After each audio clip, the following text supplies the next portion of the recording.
रूस यूक्रेन युद्ध जैसे जैसे लंबा खिंचता जा रहा है वैसे वैसे इसमें परमाणु हमले का भी अब खतरा मंडराने लगा है। पुतिन परमाणु जंग के मुहाने पर खड़े हैं। रूस यूक्रेन युद्ध के दौरान नाटो देशों और क्रेमलिन के बीच तनाव अपने चरम पर है। नेटो लगातार चेतावनी दे रहा है कि मॉस्को के साथ सीधा संघर्ष एक वास्तविक खतरा है। रूस की तैयारी देखकर पश्चिमी देश चौकन्ने हो गए हैं, जिसके बाद नाटो देशों ने निगरानी बढ़ा दी है। दरअसल रूस के पास किसी भी बाकी देश के मुकाबले में ज्यादा परमाणु हथियार हैं।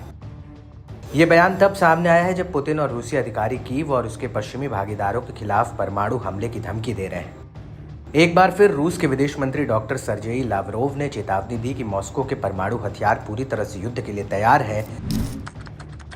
रूस की न्यूज एजेंसी टास के मुताबिक लावरोव ने कहा कि कोई भी परमाणु युद्ध नहीं चाहता, मगर रूस के परमाणु हथियार पूरी तरह से युद्ध के लिए तैयार हैं। हम रेड लाइन के बारे में बात करते हैं। उम्मीद करते हैं कि हमारे आकलन बयानों को बुद्धिमान निर्णय लेने वाले लोग सुनेंगे। ये कहना गंभीर नहीं है कि अगर कल आप वह नहीं करेंगे जो मैं आपसे मांगता हूं तो हम रेड बटन दबा देंगे। मुझे विश्वास है कि ऐसी स्थितियों में निर्णय लेने वालों को पता होता है कि हम किस बारे में बात कर रहे हैं। कोई भी परमाणु युद्ध नहीं चाहता है। रूस के पास ऐसे हथियार हैं जिसका यूक्रेन पर गंभीर प्रभाव पड़ेगा।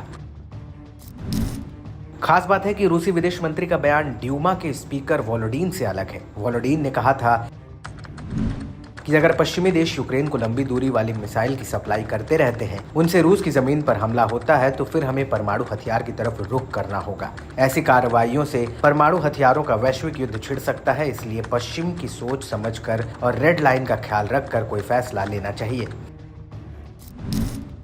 बता दें कि रूसी विदेश मंत्री की हालिया टिप्पणी पुतिन के एक और सहयोगी यानी पूर्व रूसी राष्ट्रपति दिमित्री मेदवेदेव की चेतावनी के बाद आई है, जिसमें उन्होंने कहा था कि पश्चिमी देशों की दखलंदाजी से रूस का धैर्य खत्म हो रहा है। परमाणु संघर्ष किसी के हित में नहीं है। रूस के अंदर तक सटीक हमले करने के मामले में पश्चिमी देशों की दखलंदाजी के जवाब में अपनी परमाणु क्षमताओं का इस्तेमाल करने में संयम बरता है। सबसे बड़े धैर्य की भी अपनी सीमाएं होती हैं। वहीं अमेरिकी विदेश विभाग ने मेदवेदेव के हालिया बयानों की गंभीरता को खारिज किया। उन्होंने कहा कि हम जानते हैं कि मेदवेदेव को गंभीरता से नहीं लेना चाहिए। ये क्रेमलिन की सामान्य बकवास है। बता दें कि अमेरिका और अन्य पश्चिमी देश यूक्रेन को रूस के खिलाफ खुद की रक्षा करने के लिए सैन्य सहायता प्रदान कर रहे हैं।